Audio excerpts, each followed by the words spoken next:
గాలి వెలుతురును నియంత్రిస్తూ పుట్ల కొద్దీ కూరగాయలు, పూలు, పండ్లనిచ్చే షెడ్ నెట్లు, పాలీహౌస్లు తెలుగు రాష్ట్రాల్లో విస్తరిస్తున్నాయి. ఈ విధానంలో పండించే పంటలకి ఆదరణ పెరుగుతోంది. తెరాస, తెదేపా ప్రభుత్వాలు 75 నుంచి 50% రాయితీతో ప్రోత్సహిస్తున్నాయి. దిగుబడి, రాబడి బాగానే ఉన్నా పెద్ద రైతులకే రక్షిత సేద్యం వరమనే భావన ఉంది. లక్షలు వెచ్చించి నిర్మాణాలు చేపట్టడం సన్నకారుకి అసాధ్యమనే అపోహలు ఉన్నాయి. అలాగే నిర్మాణం, పండించే పంటలు, విపత్తుల నుంచి రక్షణ, బీమా తదితర అంశాలపై మీకున్న సందేహాలు నివృత్తి కావాలంటే ఈ హేమంత్ కుమార్ ముఖాముఖిని చూడాల్సిందే.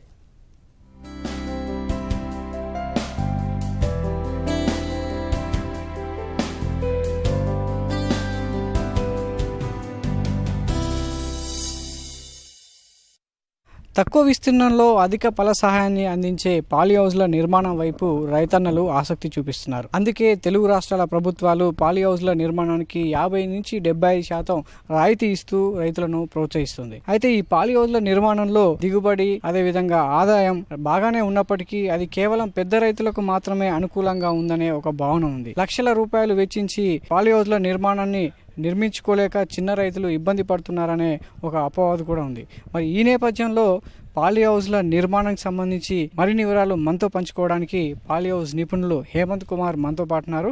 ఆయన అడిగి ఈ పాలీహౌస్ల నిర్మాణం చిన్న రైతులకు ఏ విధంగా లాభదాయకంగా ఉంటుంది, అందులో ఎలాంటి మెలకువలు పాటిస్తే అధిక లాభాలను ఆర్జించవచ్చు అనేది ఆయన అడిగి తెలుసుకుందాం. హలో హేమంత్ గారు, మరి ఈ పాలీహౌస్ల నిర్మాణం ప్రస్తుతం ఏ విధంగా ఉంది, రైతులకు ఎంతవరకు లాభంగా ఉందంటారు? పాలీహౌస్ల నిర్మాణం అనేది రైతులకి యాక్చువల్గా లాభదాయకమేనండి. ఇది కాకపోతే వాళ్ళ దగ్గరికి ఇన్ఫర్మేషన్ అనేది కరెక్ట్ గా వెళ్ళకపోవడం వలన ఎక్కువ మంది రైతులు ఎంకరేజ్ కాలేక, అది కట్టే విధానం కానీ లేకపోతే లోపల పండించే విధానం కానీ ఇంకా కావాల్సిన అడిషనల్ సపోర్ట్ అనేది ఏ ఉండాలి అన్న విషయం తెలియక కొంతమంది రైతులు కట్టిన తర్వాత లాస్ అవుతున్నారు. ఇవన్నీ తెలుసుకొని ముందుకి ప్రారంభించిన వాళ్ళు మాత్రం బాగా లాభపడుతున్నారండి. Polyhouse, shade net, green house ఇలా రకరకాలుగా ఉన్నాయి.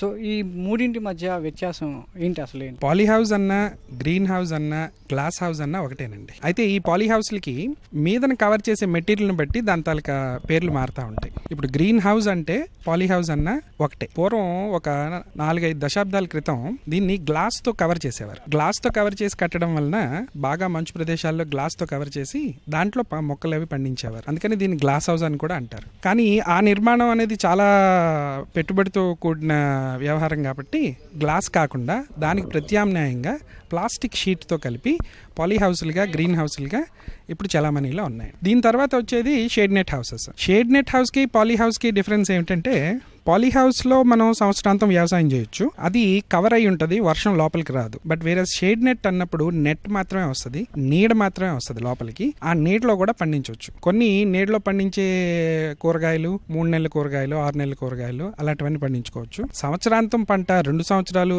6 సంవత్సరాలు, 7 సంవత్సరాలు తీయగలిగిన పంటలని మాత్రం పాలీహౌస్ లో పండించుకుంటారండి. హేమంత్ గారు, మరి ఈ మూడింటికి ఒక్కొక్క దానికి ఖర్చు ఎంత వస్తుంది?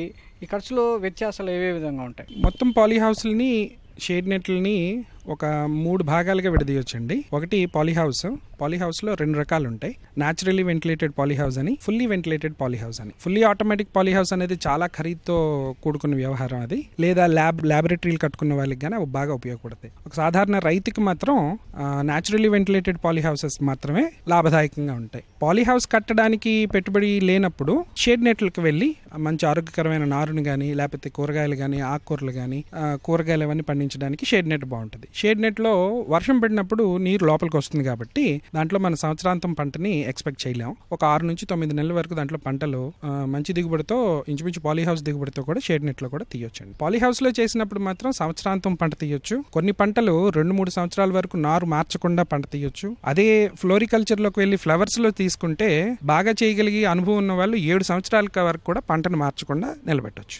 రోజుని కరెక్ట్ గా పండించగలిగితే మాత్రం 7 సంవత్సరాల వరకు పంట మార్చక్కర్లేదు. పెట్టుబడి విషయాలకు వచ్చినప్పుడు షేడ్ నెట్ హౌస్లు అనేవి మినిమం 400 నుంచి 700 రూపాయలు స్క్వేర్ మీటర్ వరకు ఖరీదవుతుందండి. వీటిల్లో 50% సబ్సిడీ అనేది గవర్నమెంట్ ఇస్తుంది. పాలీహౌస్ అనేది 840 నుంచి 1040 రూపాయల వరకు స్క్వేర్ మీటర్ కాస్ట్ ఉంటుంది. షెడ్ సైజ్ తగ్గిపోతున్న కొలది కాస్ట్ అనేది పెరిగిపోతూ ఉంటుంది. షెడ్ సైజ్ పెరిగిపోతున్న కొలది కాస్ట్ అనేది తగ్గిపోతూ ఉంటుంది. సో రైతులు ఈ పాలీహౌస్ పెట్టే విస్తీర్ణాన్ని నిర్ణయించి దాన్ని డిపార్ట్మెంట్ కి చెప్పి వాళ్ళు ఇచ్చే కాగితం మీద ఎంత సబ్సిడీ వస్తుంది అనేది కూడా నిర్ణయించుకొని ముందే కాగితం తీసుకున్న తర్వాత బ్యాంక్ లోన్కి వెళ్ళి పాలీహౌస్ కట్టడం అనేది మంచిదండి.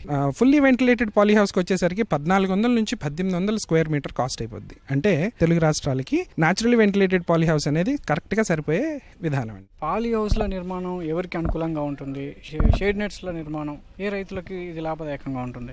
పాలీహౌస్ల్లో కూరగాయలు దిగుబడులు దానికి వచ్చే రేటుని బట్టి వాళ్ళ ఆర్థిక పరిస్థితిని బట్టి వాళ్ళు డిసైడ్ అయ్యి పాలీహౌస్ అనేది వేయాలి. వాళ్ళ భూమి విస్తీర్ణం, వాళ్ళ పరిసరాలు, అక్కడ లభ్యమయ్యే కరెంటు, వాటర్, వీటిలన్నిటినీ చూసి మనం పాలీహౌస్ ఎన్ని కడితే బాగుంటుంది, ఎంత విస్తీర్ణం కడితే బాగుంటుంది అని కూడా నిర్ణయించాల్సి ఉంటుంది. మన దగ్గర డబ్బులుండి ఆర్థికంగా మనం 1 కోటి రూపాయలు పెట్టుబడి పెట్టగలిగిన అక్కడ నీరు లేనప్పుడు అక్కడ పాలీహౌస్ పెట్టడం అనేది వేస్ట్. లేదా నీరుండి పవర్ లేనప్పుడు దానికి ప్రత్యామ్నాయాలు చూడకుండా పాలీహౌస్లు పెట్టడానికి ముందుకు వెళ్ళకూడదు. ఎందుకంటే నీరు, పవర్ అనేవి ఈ రెండు ప్రప్రథంగా చాలా ముఖ్యం. డబ్బులు, ఆర్థిక పరిస్థితి బ్యాంక్ లోన్ వచ్చినంత మాత్రాన మనం పాలీహౌస్లు కట్టడానికి ఎంకరేజ్ చేయకూడదు. ఈ పరిస్థితులు అక్కడ అన్ని వాతావరణ పరిస్థితులు కానీ నీరు, కరెంటు లభ్యత ఉన్న తర్వాత మాత్రమే వాళ్ళు ఎంత విస్తీర్ణం కడితే బాగుంటుంది అనేది అక్కడ వచ్చే వాటరే డిసైడ్ చేస్తుందండి. హేమంత్ గారు, ఒక 1/2 ఎకరంలో పాలీహౌస్ నిర్మాణం చేపట్టాలంటే దానికి ఎంత ఖర్చు అవుతుంది? 9 లక్షల రూపాయలు ఒక 1/2 ఎకరానికి అవుతుందండి. ఎప్పుడు వాళ్ళకి పవర్, వాటర్ అనేవి ఉన్నాయి అంటే 9 లక్షల రూపాయల్లో మనం ఒక 1/2 ఎకరం వేయొచ్చు. ఒక ఎకరం వేయాలి అనుకుంటే మాత్రం 36 లక్షల రూపాయలు అవుతుంది. ఆ పెట్టే ఖర్చు మీద 50% హార్టికల్చర్ డిపార్ట్మెంట్ సబ్సిడీ ఇస్తుంది. పాలీహౌస్లో ప్రస్తుతం ఏ పంటలకు అనుకూలంగా ఉన్నాయి?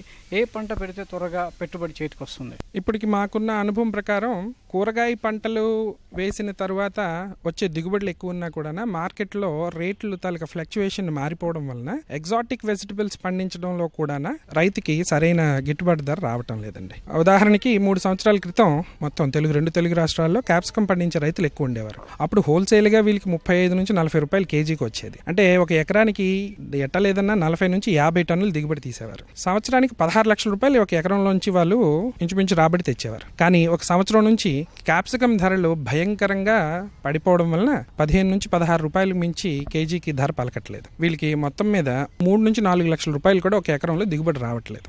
అలాగని పాలీహౌస్ల్లో ఫ్లోరికల్చర్ మీద, పువ్వులు పండించడం మీద దృష్టి సారిస్తే పువ్వులకి ఎప్పుడు ఎక్కువ డిమాండ్ అనేది ఉంటుంది.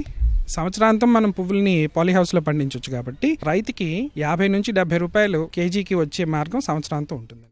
ప్రాథమిక దశ నుండి అంటే క్షేత్రస్థాయిలోనే పాలీహౌస్ నిర్మాణం చేపడతామని భావించినప్పటి నుంచే పాలీహౌస్ నిర్మాణంలో ఎలాంటి జాగ్రత్తలు తీసుకోవాలి? అసలు ఆ సైట్కి వెళ్ళి చూసి అవగాహన తెచ్చుకొని వాళ్ళకి మంచి సలహా ఇవ్వడం అనేది చాలా ఇంపార్టెంట్ అండి. చుట్టుపక్కల ఉన్న పరిసరాలు మన పాలీహౌస్ మీద కూడా ప్రభావం చూపిస్తాయి. అంటే పెద్ద చెట్లు ఉండకూడదు, అలాగని పౌల్ట్రీలకి లేకపోతే డైరీ ఫామ్లకి చాలా దగ్గరగా పెట్టకూడదు. పెడుతున్నప్పుడు వాటి నుంచి వచ్చే ఈగలు, దోమలు అనేవి బాగా ఎక్కువ ఇబ్బంది పెడతాయి. అదే విధంగా పెద్ద పెద్ద చెట్లు ఉన్నప్పుడు ఆ చెట్లను తీసేసి పాలీహౌస్లు కట్టడానికి ఫస్ట్ లొకేషన్ ని మనం ఐడెంటిఫై చేయాలి. ఈ లొకేషన్ ఐడెంటిఫై చేసి ఇక్కడ పాలీహౌస్ కట్టొచ్చు అని చేసిన తర్వాత అక్కడ మట్టి, నీటి పరీక్షలు మాత్రం ప్రాపర్ గా జరిపించాలి. ఈ మట్టి పరీక్ష, నీటి పరీక్షని ఆధారంగా చేసుకొని మనం కొత్త మట్టి, గత్తాలు బయట నుంచి తేవాలా లేకపోతే ఉన్న మట్టి సరిపోతుందా అనేది ఒక నిర్ణయానికి వస్తాం. ఆ నిర్ణయం అయిన తర్వాత అక్కడ మనం కట్టొచ్చు, ఈ కూరగాయలు కానీ, ఈ పళ్ళు కానీ, లేకపోతే పువ్వులు కానీ పండించవచ్చు అనేది ఆ నిపుణులు ఇచ్చిన సలహా మీద, అక్కడ మనకి లభించే వాటర్ లభ్యత మీద,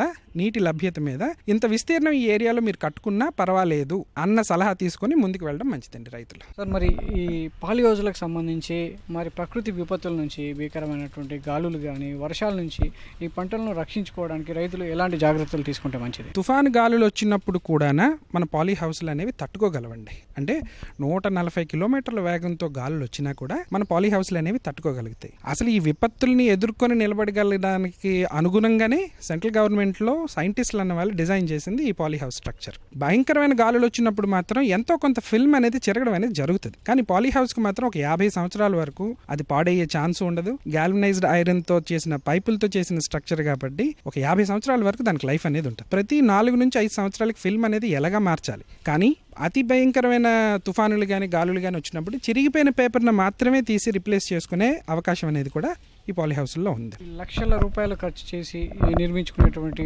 పాలీహౌస్లకి రైతులకి ఎలాంటి బీమా సౌకర్యం ఉంది? చాలా వరకు బ్యాంకులకి ఈ పాలీహౌస్ల నిర్మాణం చేస్తే లాభదాయకమైన వ్యవసాయం అని, దీనికి మనం లోన్ ఇవ్వాలి అని ఇవ్వచ్చు అని సగం పైగా బ్యాంకులకి అసలు తెలియదండి. సో ఏ గ్రామంలో మనం కడుతున్నాం అన్న దాన్ని బట్టి ఆ మేనేజర్కి ఎక్స్ప్లెయిన్ చేసి అక్కడ నుంచి మనం బ్యాంక్ లోన్ తీసుకోవచ్చు. అదే బ్యాంక్ వాళ్ళు కూడా ఇన్సూరెన్స్ అనేది చేస్తారు. అయితే బ్యాంకులు పూర్తిగా నమ్మకం కలిగినప్పుడే. అలాగే నమ్మకం కలిగేలాగా చేసిన చాలా ప్రాజెక్టుల వలన ఇప్పుడు చాలా పెద్ద బ్యాంకులు, నేషనలైజ్డ్ బ్యాంకులు కూడా అప్పులు ఇచ్చి ఇన్సూరెన్స్ కూడా వాళ్ళే స్వయంగా చేసే విధానంగా ఉన్నారు. సో ఇది లైఫ్ ఇన్సూరెన్స్ కాదు కాబట్టి జనరల్ ఇన్సూరెన్స్ లోకి వస్తుంది కాబట్టి న్యూ ఇండియా అష్యూరెన్స్ లాంటి కంపెనీలు చాలా మంది ఇప్పుడు పాలీ హౌస్లకి ఇన్సూరెన్స్ అనేది కల్పిస్తున్నారండి. ప్రభుత్వం రైతులు కల్పించినప్పటికీ వాటి నిర్మాణంలో కానీ అందులో పండించే పంటల మార్కెటింగ్ విధానంలో కొంత చిన్నకారు రైతులకు ఆర్థిక భారంగా ఉందని చెప్పేసి ఒక వాదన ఉంది. చిన్నకారు రైతులకు ఈ పాలీ హౌస్ల నిర్మాణం లాభదాయకంగా ఉండాలంటే ఏం చేయాలి? ప్రభుత్వాలు కానీ ఉద్యాన శాఖ అధికారులు కానీ ఎలాంటి సహకారాన్ని అందించాలి? చిన్న రైతులకి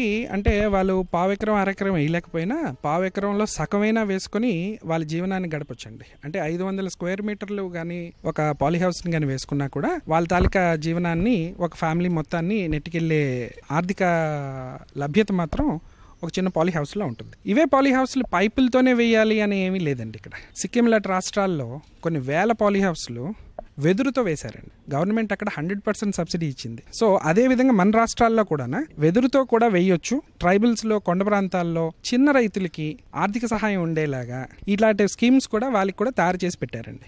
అయితే పబ్లిక్లోకి ఆ ప్రాంతానికి ఈ ప్రచారం అనేది జరగక శాంపిల్గా ఒక 10-15 కట్టి వాళ్ళకి దాని మీద అవగాహన కలిగితే అక్కడ రైతులు కూడా ఈ విధానాన్ని పాటించి కట్టి ముందుకు వెళ్ళగలుగుతారు. మరి హేమంత్ గారు, ఈ ప్రభుత్వ రాయితీలకు సంబంధించి సకాలంలో అందడం లేదు, వాళ్ళు ఆర్థిక ఇబ్బందులు పడుతున్నారనేది కొన్ని సందర్భాల్లో చూసాము. ప్రభుత్వ కార్యాలయాలు, ఉద్యాన శాఖ కార్యాలయాల చుట్టూ తిరిగిన సందర్భాలు కూడా ఉన్నాయి. సో మరి అలాంటి రైతులు నిర్మాణం చేపట్టే దశ నుంచే వాళ్ళు ఆర్థికంగా ఎలాంటి జాగ్రత్తలు తీసుకుంటే మంచిది? మనం ఇంతకు ముందు పాలీ హౌస్లు ఎవరైనా కట్టొచ్చు రాష్ట్రంలో అనే ఒక విధానంతో మన తెలుగు రాష్ట్రాలు వెళ్ళేయండి. కానీ ఒక 2 సంవత్సరాల నుంచి కట్టగలిగిన వాళ్ళు, బాగా కట్టిన వాళ్ళు, కట్టి రైతుకి మంచి సలహా ఇచ్చి అతన్ని అభివృద్ధి పదంలో నడిపించడానికి వచ్చిన అతిపెద్ద పాలీ హౌస్ నిర్మాణం చేసిన వాళ్ళని ఎంపానల్మెంట్ అనేది జరిగిందండి. ఆ ఎంపానల్ చేసిన వాళ్ళు వచ్చి కడితే ఈ సబ్సిడీ రిలీజ్ చేయడంలో గవర్నమెంట్ నుంచి ఏమాత్రం లోపం ఉండదు. మహా అయితే పేపర్ వర్క్ వలన ఒక 1-2 నెలల్లో వాళ్ళ ఆర్థిక సాయం అనేది వాళ్ళు 50% సబ్సిడీ అనేది వచ్చేస్తుందండి. ఇంతకు ముందు కట్టినప్పుడు 2 సంవత్సరాల క్రితం కట్టినప్పుడు భారతదేశంలో నలుమూలల నుంచి ఎవరైనా వచ్చి పాలీ హౌస్ కట్టొచ్చు అని ఒక విధానం ఉండడం వలన, లేదా రైతు సొంతగా కట్టుకోవచ్చు అని ఒక విధానం ఉండడం వలన వాళ్ళు కట్టిన పాలీ హౌస్లు గవర్నమెంట్ అనుకున్న స్టాండర్డ్స్ కి లేకపోవడం వలన ఈ సబ్సిడీ రిలీజ్ చేసే విధానంలో లేట్ అనేది జరగొచ్చండి. అంతే తప్ప గానీ గవర్నమెంట్ తరపు నుంచి ఎప్పుడూ లేట్ జరగలేదు. ఈ గత 3 సంవత్సరాల్లో జరిగిన ఏ ప్రాజెక్ట్ లో కూడా సబ్సిడీ అనేది కరెక్ట్ గానే అందింది. ఓకే, థ్యాంక్ యూ హేమంత్ గారు. థ్యాంక్ యూ అండి. ఇది హేమంత్ గారు చెప్పినటువంటి పాలీ హౌస్ నిర్మాణంలో రైతులు తీసుకోవాల్సినటువంటి జాగ్రత్తలు. సరైన అవగాహనతో పాలీ హౌస్ల నిర్మాణాన్ని చేపట్టి పూల సాగు చేస్తే అధిక దిగుబడులు సాధించవచ్చని చెప్తున్నారు హేమంత్ గారు. కెమెరామెన్ రాజీవ్ ఆనంద్తో సతీష్, ఈటీవీ న్యూస్, హైదరాబాద్. మీ సందేహాల నివృత్తికి పాలీ హౌస్ నిపుణులు హేమంత్ కుమార్ను సంప్రదించండి. Phone number 8121799555.